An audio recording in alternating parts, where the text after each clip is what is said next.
Okay, well, this morning's sermon is called Law and Order. And just before we jump into the text this morning, just so you can have a moment of memories, we're going to play just a little clip for you. And you guys will remember this, right? We have that there, Tom?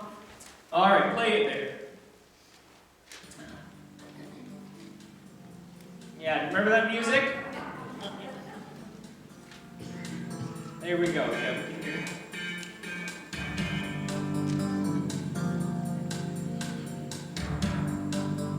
All right, that's good. That's good. How many spent like a good, 3 or 4 hours every afternoon watching those on television?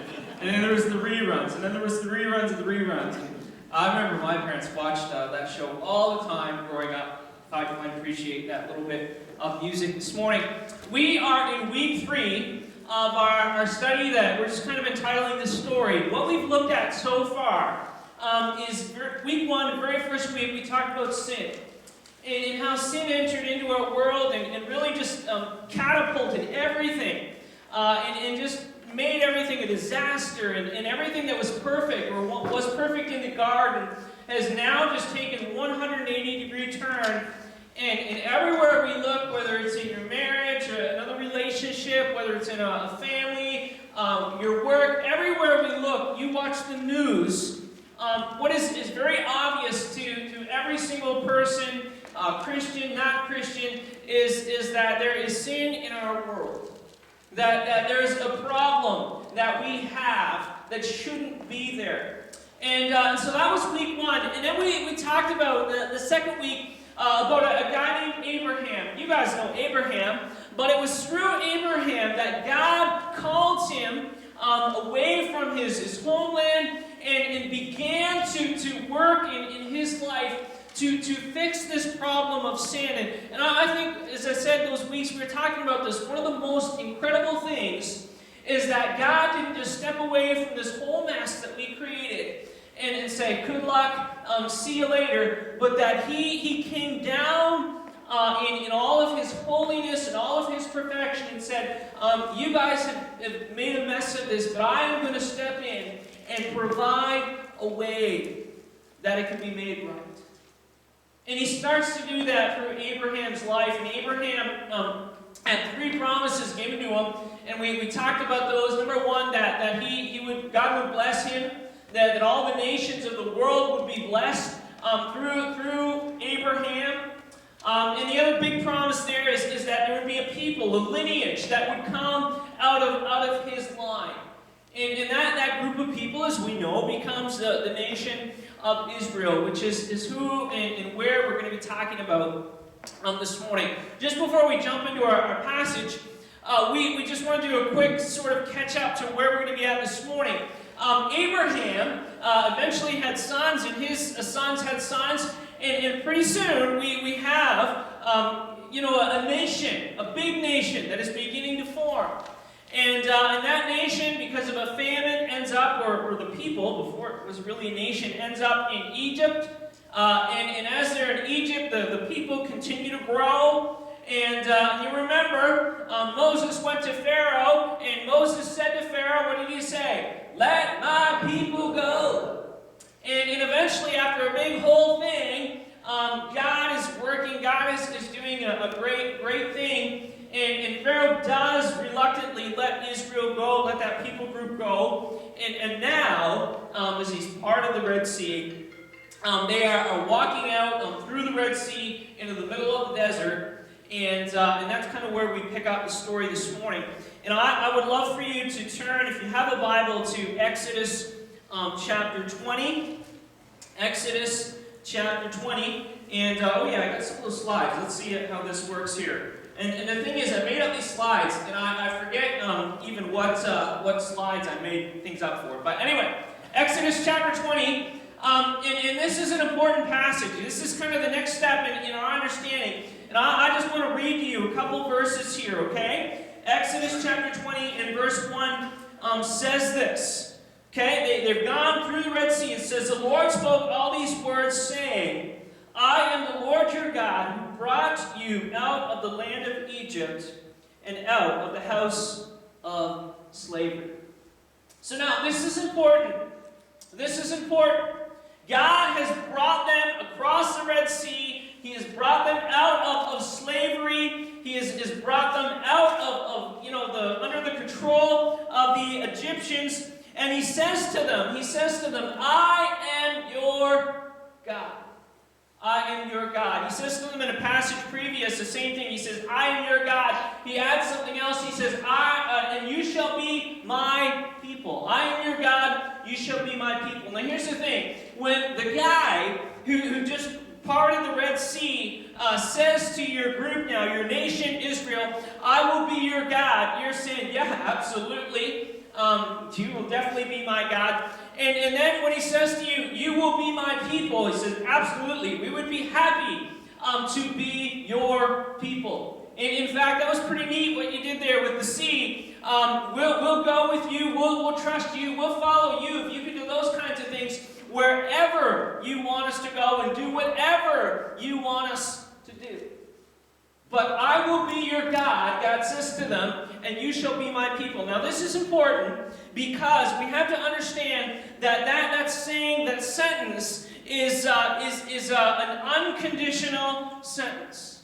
And what that means is that God was their God and Israel was God's people before they were ever given any rules that they had to follow or that they should follow. Before he set down any rules for them to do, anything they had to do, any commandments, he had already unconditionally said to them, it doesn't matter what happens, it doesn't matter what you do, you are my people and I am your God. And the reason that's important is because there's other times in the Bible where God made conditional promises to Israel. If you follow along the narrative of the Old Testament, we see some more of those. At one point, God was moving them towards a land. We call it the Promised Land. A land that he had set aside for them. A land where they would be prosperous. A land where for the most part, they would be safe from their enemies and they would be at peace with those around them. But the thing about the land is that was a conditional promise. It wasn't like, I'm going to give you the land, but the promise was this. The promise was, you go into the land, you take the land, and God said to them, if you are obedient, if you do as I tell you to do, if you worship me, then you get to keep the land. Then I will bless you. Then I will keep you safe from my enemies, or from your enemies. That was a conditional promise. And what we know, and you probably know this as we go through the Old Testament, is well, they had their ups and their downs. For the most part, Israel was not faithful. And eventually, God brought in people to help bring them back on the path. And eventually, they lost the land.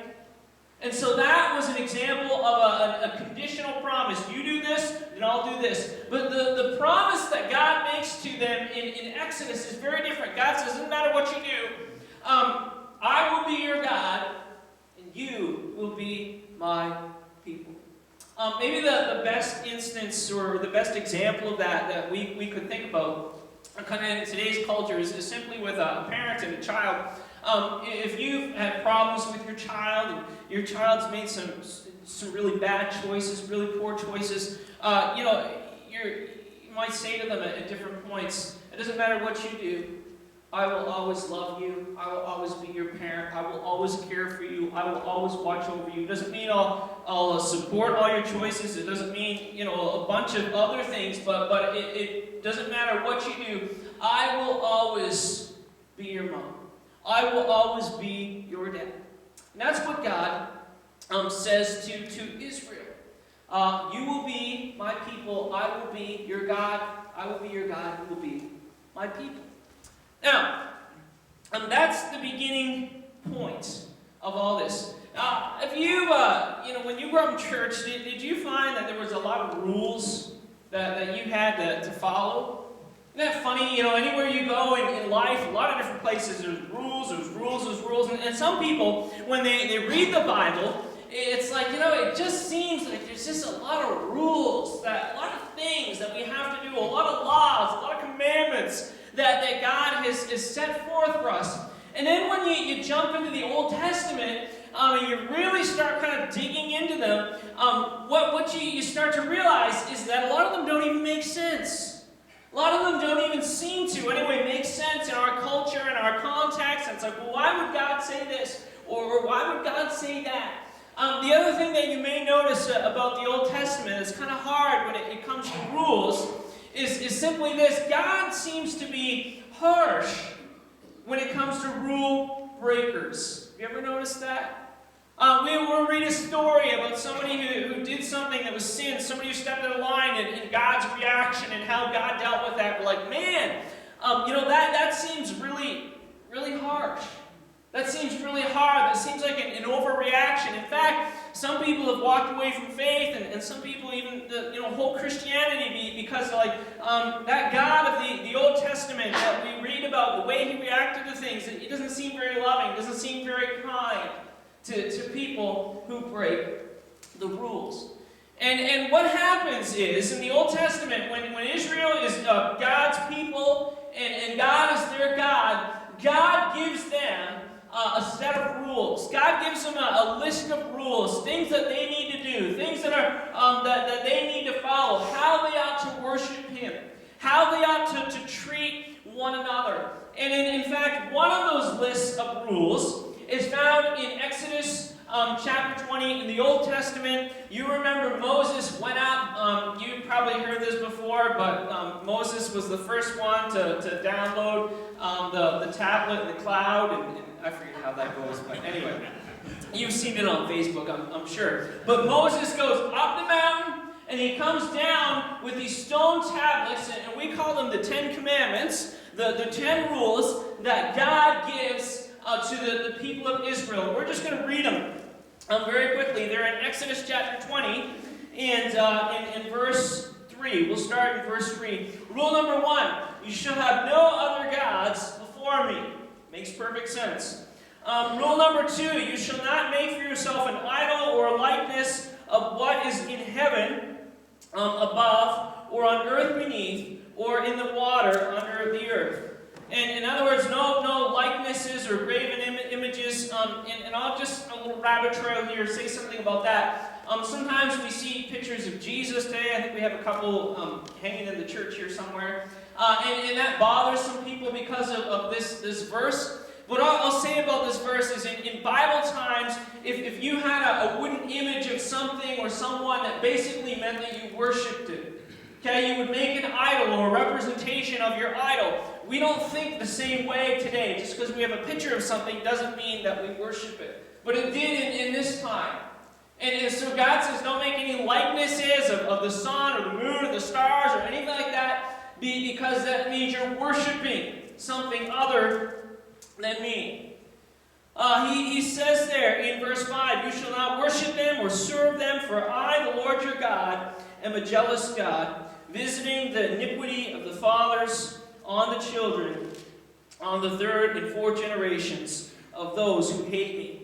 Then he says, but showing loving kindness to thousands, to those who love me and keep my commandments, you shall, this is verse 7, you shall not take the Lord your God, the name of your Lord your God, in vain, for the Lord will not leave him unpunished who takes his name in vain. He says in verse 8, remember the Sabbath day and keep it holy. 6 days you shall do your labor and do all your work. But on the seventh day, the seventh day is the Sabbath of the Lord your God. In it you shall not do any work, you, your son or your daughter, your male or your female servant, or your cattle, or your sojourner, your visitor in the area, who stays with you. For in 6 days the Lord your God made the heavens and the earth and the sea and all that is in them, and rested on the seventh day. Therefore the Lord blessed the Sabbath day and made it holy. Verse 12, honor your father and your mother, that your days may be prolonged in the land which the Lord your God gives you. Verse 13, you shall not murder. 14, you shall not commit adultery. 15, you shall not steal. 16, you shall not bear false witness or lie against your neighbor. 17, you shall not covet your neighbor's wife, or his male servant, or his female servant, or his ox, or his donkey, or anything that belongs to your neighbor. And then let's just read verse 18. And all the people perceived the thunder and lightning flashes, and the sound of the trumpet, and the mountain smoking, and stood at a distance. Then they said to Moses, "Speak to us yourself, and we will listen, but do not let God speak to us, or we will die." And so God, through Moses, gives his people who have just come out of the desert, or they're in the desert, but just come out of Egypt, a place where they don't have a nation, a place where they just do what they're told, when they're told to do it, how they're told to do it. They were slaves. And God says to them, even though this isn't conditional upon me being your God, there's a list of things, a list of rules, a list of commandments that I'm going to give you that I want you to follow. Things that I want you to do. Things that are just part of our relationship. And so through Moses, God gives the list of the 10 Commandments. Now, I want to just add something to what we talked about a couple weeks ago. You remember a couple weeks ago when we talked about Abraham, we said this: Abraham, God makes a covenant with a man. So God made a covenant with Abraham. And we're going to add something to that this morning. Okay, we looked at those verses already. Here's the part that I want to add to this morning. This is part 2, God makes a covenant with a nation. Now, in fact, in a couple weeks, we're going to add a third and final one to this list. But to me, it helps us think through and understand the Old Testament so clearly. God made a covenant first with Abraham. Now, as they're in the desert, God makes a covenant with a people, a nation, a group whose name is Israel.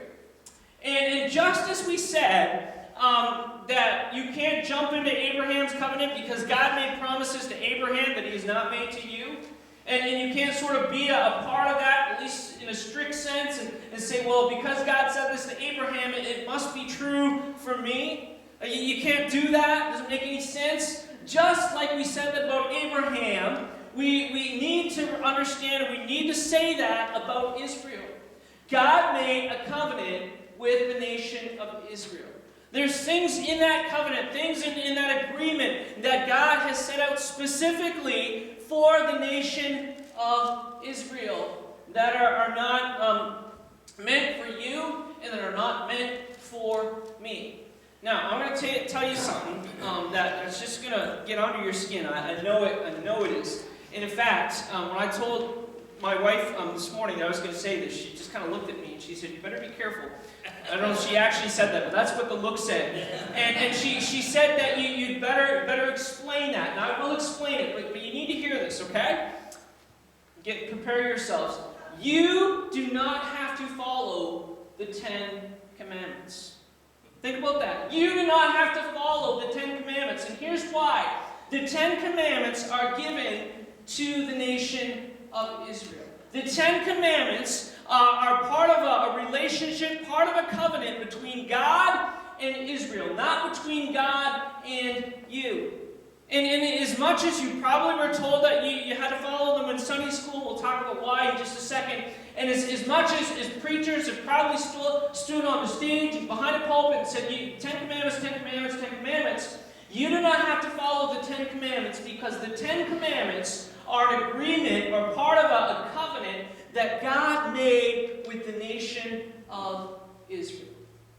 And some of you would fight me to death on that, and that's okay. And some of you have been brought up the other way and told the other thing for so long that you're just not going to get it, or you're going to disagree with me. That's okay too.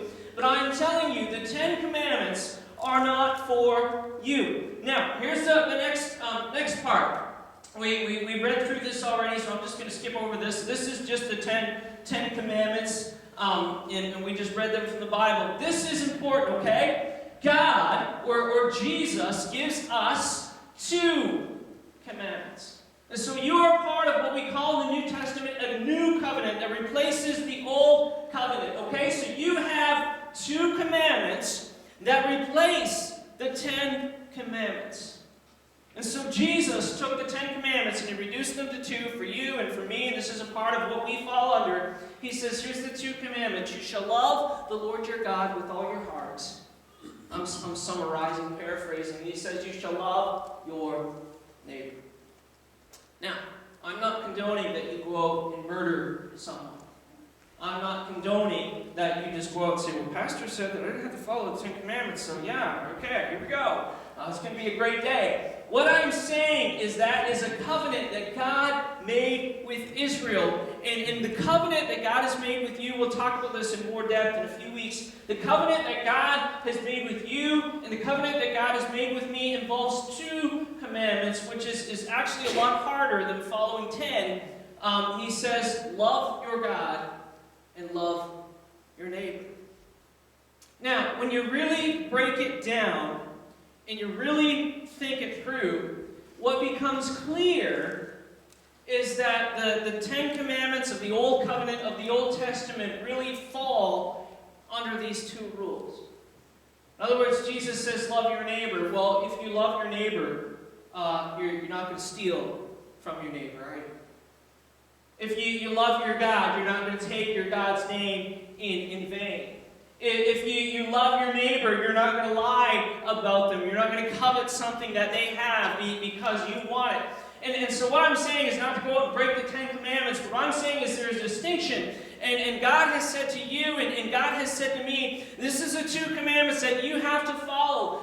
As part of the new covenant, in the New Testament, love your God and love your neighbor. In fact, he says that in Matthew chapter 23 or 22, verses 27 to 4 or 37 to 40. You can just see it right there on your screen. You shall love the Lord your God with all your heart, soul, and mind.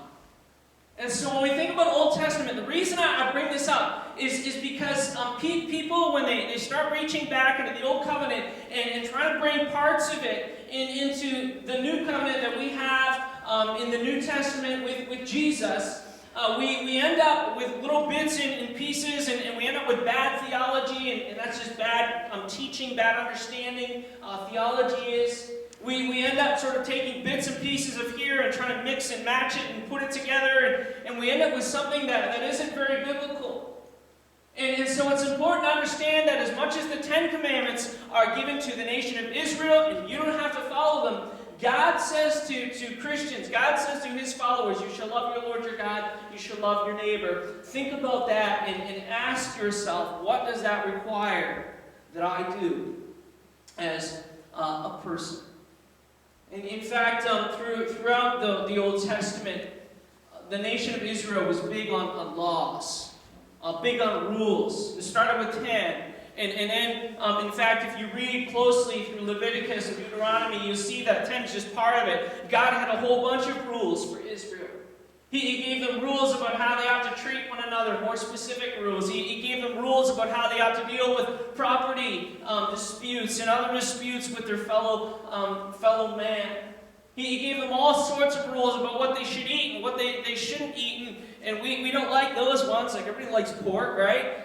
So we just skip over those ones. But the 10 Commandments is just part of the rules, part of the laws that God gave to the nation of Israel. And then kings came along. And kings made even more laws. And some of those laws were good laws, and some of those laws were bad laws. And then as other kings went along, they got rid of some of the old laws, and they made new laws.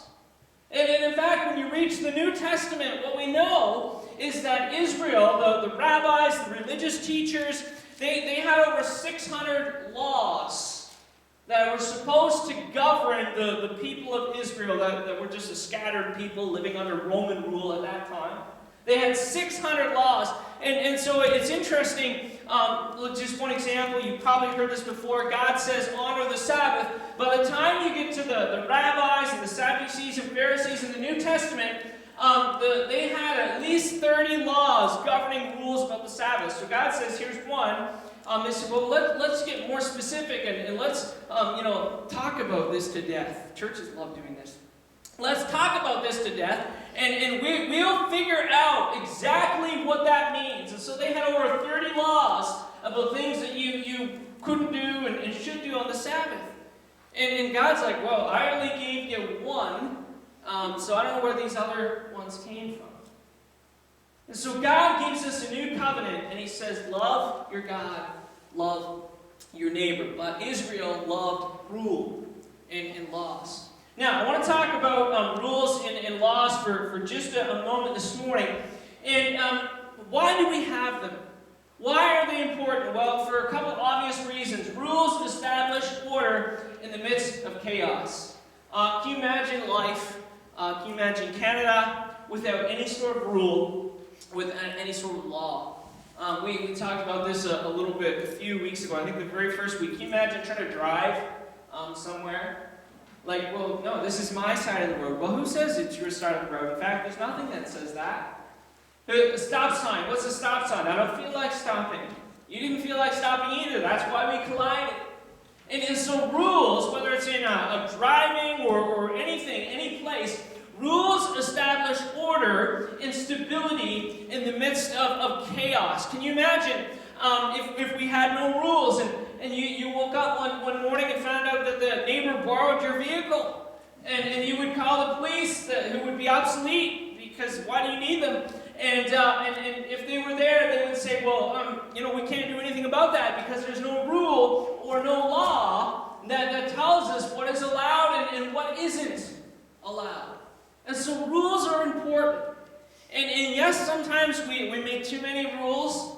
And yes, sometimes we make stupid rules. And yes, sometimes we allow rules to sort of take over and just govern every little thing that we do. And sometimes when we're scared or afraid about the future, we make more rules to try to force the future to go a certain way. But in a very general way, rule and law are important. Because without rules and without law, we have no stability. We can't live without any stability. Perhaps the question then that needs to be asked is who gets to make the rules? Who gets to make the rules? Who determines the rules for life? You may get to determine some rules if you vote for somebody. If you're voting in an election to a degree, you get to influence policy and maybe some of the rules that will follow. If you're at work and depending on your position, you may get to enforce and work on rules that you think will make for a better workplace. If you are in a home, if you're the woman in the home, you get to make the rules. If you're the guy, good luck to you. But we get in certain areas of life to influence and make rules, and we need rules. The question is, who gets to make the rules when it comes to the big things in life? And what Christians would say about that is simply this: God makes the rules. And the reason that God makes the rules is because God, and God alone, knows what is good for us. See, what the Garden of Eden taught man, or should have taught man, is simply this: we are not very good at understanding what is good for us and what is not good for us. It also should have taught us that we have a hard time staying within the boundaries of the rules or the playing field that has been set out for us. And so we say that God makes the rules, God sets law, God helps us understand because God is a good God and God knows what is best for us. God knows, as He gave the Israelites the Ten Commandments, that these are things that were going to help their society be productive and prosper. He knew that if you could just take something that didn't belong to you, that wouldn't lead to a very prosperous kind of society. And so He says to them, He says, don't take things that don't belong to you. Do not steal. Because that is a wrong thing, a bad thing, a sinful thing to do. And so rules offer stability and order in the midst of, without them, would be utter chaos. Now here's the second thing. Rules set a standard. Rules set a standard. Let me try to illustrate this to you. Imagine that you have an exam, and you complete the exam, and you got 60 questions correct on the exam. And then you would come and you say, well, how did I do? And that question depends on how many, what the standard was. The question depends on how many questions were on the exam to begin with. If there were only 60 questions and you got 60 right, well, then you're doing pretty good. If there were 100 questions and you got 60 right, well, you're not terrible, but you're just in that passing kind of a range. If you had 500 questions on the exam and only got 60 right, then we'd be like, that's really, really bad.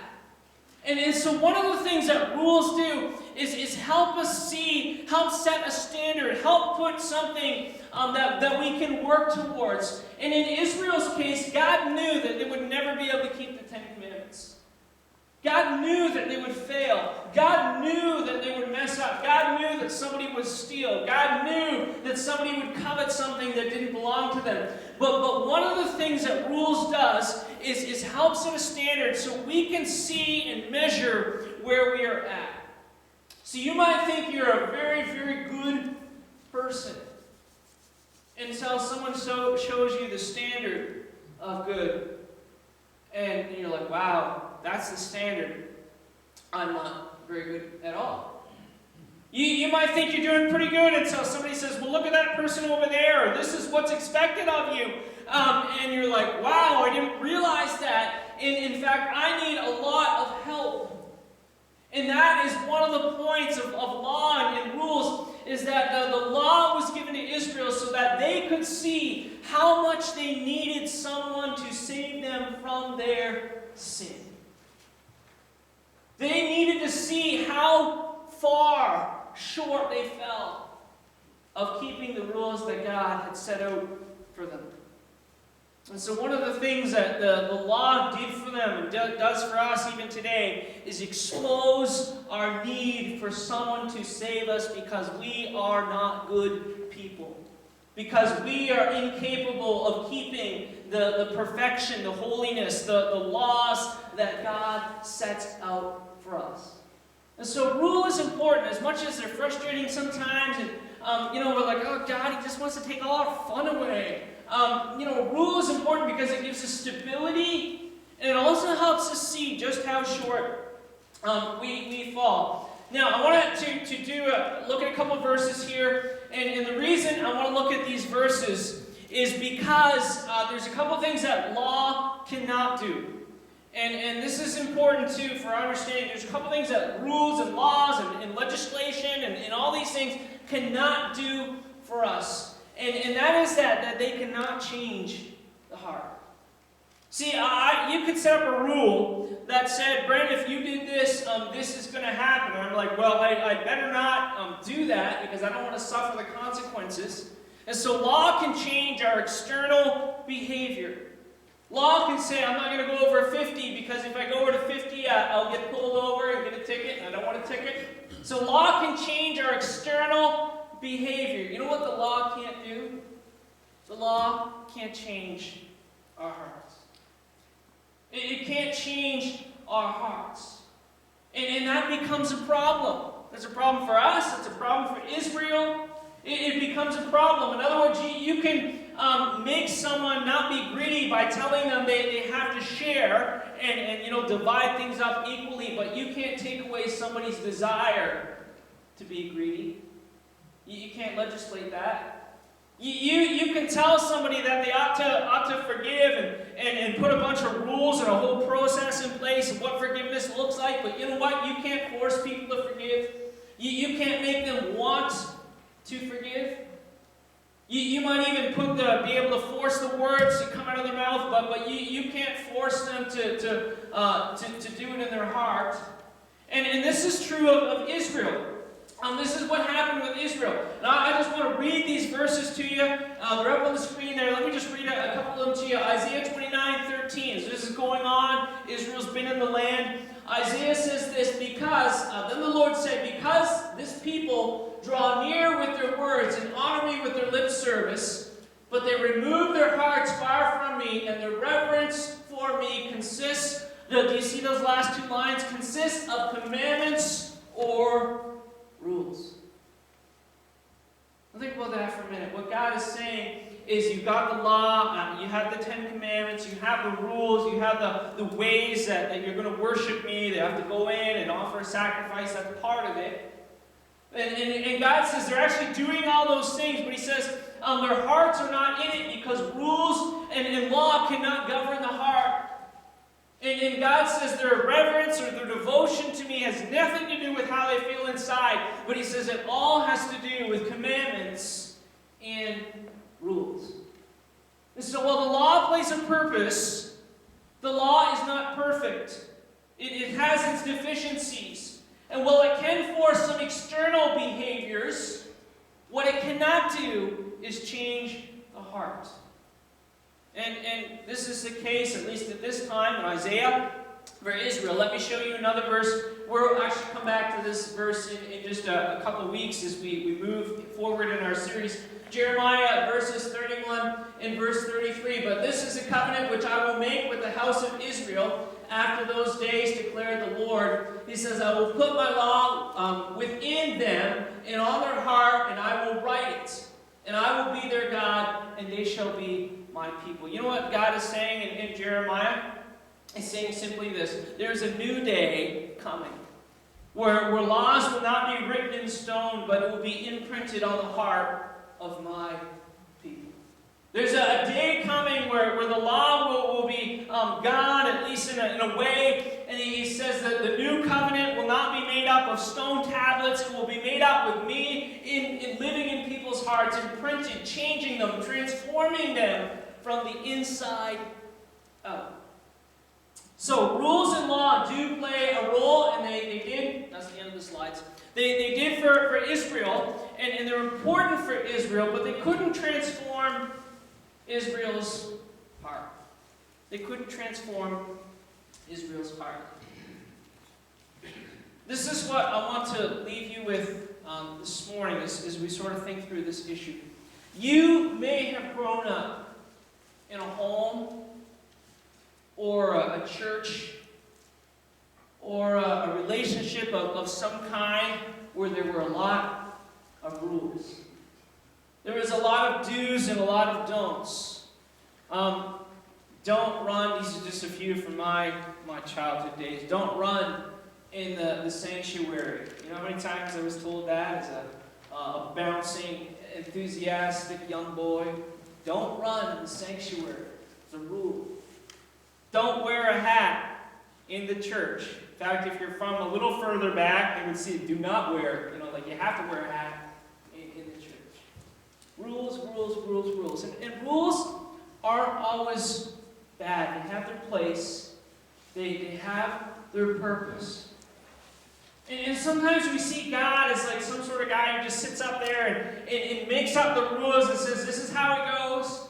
And in fact, any time that you mess up, any time that you don't get it right, anytime you step out of bounds, it's just like, I'm just going to sit up there like with the lightning bolt zap, and get you back in line because I am a God that is all about rules.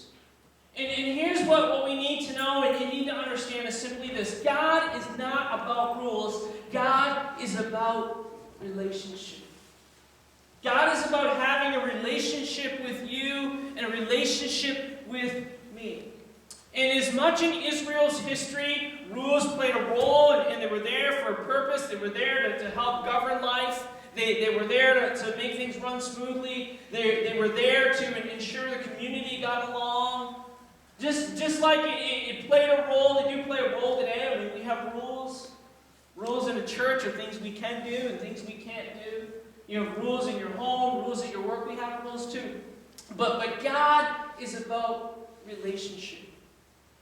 And God is not a God who delights in just going out and catching the rule breakers, in punishing them in some way. And in fact, He's put them there so that we don't hurt ourselves.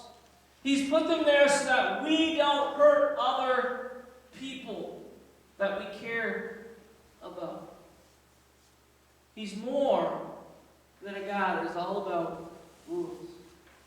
And so maybe that's different for you. Maybe that's new for you. And maybe you need to just sort of sit and sift through that a little bit. But God is a God that cares more about relationship than He does rules. Let's pray this morning, and then we'll sing a final song. Just ask God's blessing upon your week. Lord, we just thank you so much for your word today. Lord, we understand that you are a God that, yes, you've given us rules, you've given us commandments, but Lord, that you've done it so that we might thrive. And thrive in our relationship with you and our relationship with other people. That you are not a God who delights in or even seeks to just find those who aren't keeping the rules and punish them in some way. But Lord, that you are a God that calls us back to you in love and kindness. Father, would you just watch over our weeks, our families, our children, our grandchildren. Bless them, Lord. We pray these things in your name.